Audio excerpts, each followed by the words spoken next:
Hey friends, welcome back to AITA 51. Today's story is one of those that leaves you thinking long after it ends, not just about right and wrong, but about safety, boundaries, and how we define abuse. It's the kind of story that might stir strong opinions, so listen closely. Because what one person calls a warning tap, someone else calls a massive red flag. Let's get into it. As I'm writing this, I'm literally lying in bed with my mom. She's helping me get my thoughts together, because I just don't know what to think anymore. I'm 24, my husband is 30, we've been together 3 years, married for 1, and something happened that I can't get out of my head. It started with his phone. He lost it. I was in the shower when it happened, and when I came out, soaked, towel wrapped, he was throwing a fit. He was shouting, "Where did you put it? Have you seen it?" Like, yelling, full on snapping. And I hadn't touched it. So I told him that, and tried to get dressed. But he was standing right in the doorway, blocking it, looking behind the door. I couldn't even open it. I said, "Hello, move please." Apparently, he didn't like my tone, because next thing I know, he turns around and shoves me into the room. At this point, I'm like, what the hell is happening? I told him he needed to calm down. I even offered to help him look, but I said, "I gotta get dressed first," and that's when he snaps again. "Hurry up," he tells me. So I snapped too. I said, "I'm not gonna hurry up. It's not my fucking fault." And then he turned around and hit me with the back of his hand. Let me repeat that. My husband hit me on the mouth with the back of his hand. Now, he insists it didn't really hurt.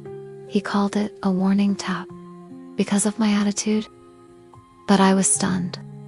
Not because of how hard he hit, but because he hit me at all.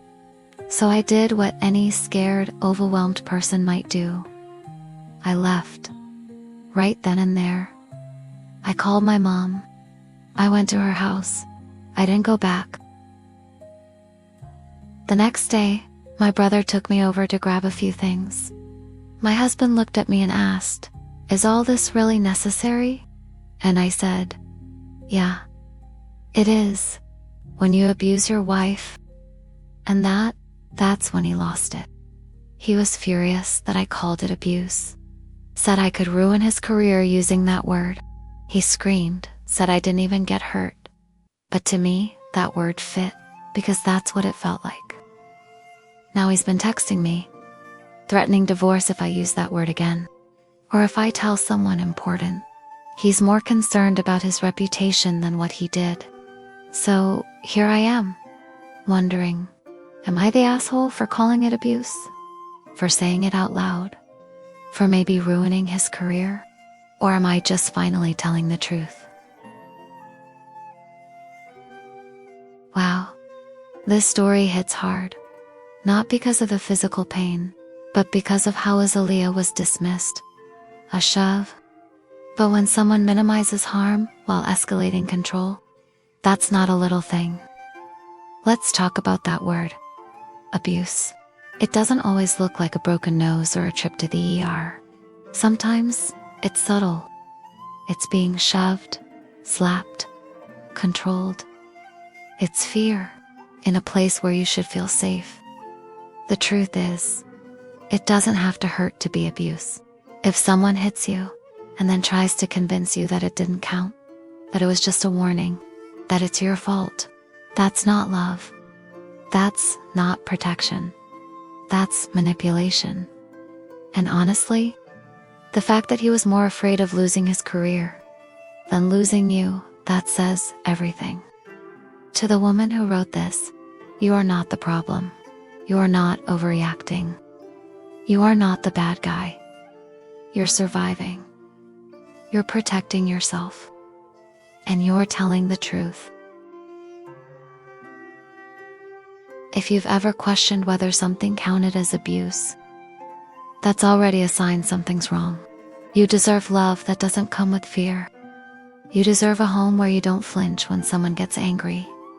You deserve peace.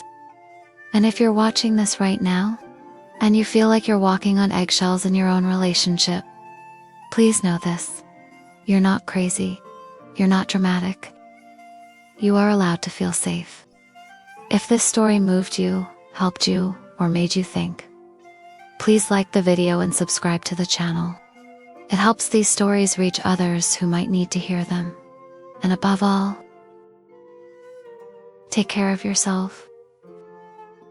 Stay safe. And remember, your voice matters. Bye-bye.